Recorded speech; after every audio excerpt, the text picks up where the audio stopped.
এখন হোয়াটসঅ্যাপ বিল্লালকে দেখে YouTube Facebook করে, কিন্তু আমি হোয়াটসঅ্যাপ বিল্লালকে দেখে আসিনি।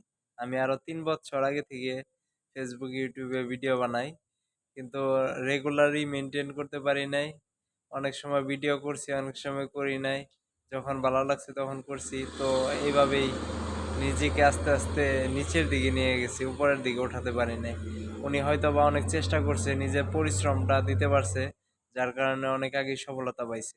তো ওনার জন্য সবসময় দোয়া করি, উনি আরো ভালো ভালো কন্টেন্ট আমাদের মাঝেও উপহার দিক।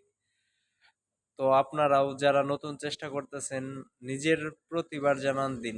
নিজে যখন সফলতা পাবেন তো অবশ্যই আপনারা ওর মতনই টাকা কামাতে পারবেন। আমি কখনো পারবো কিনা সেটা আমি জানি না, আমি চেষ্টা করব, যদি পারি তাহলে ইনশাল্লাহ।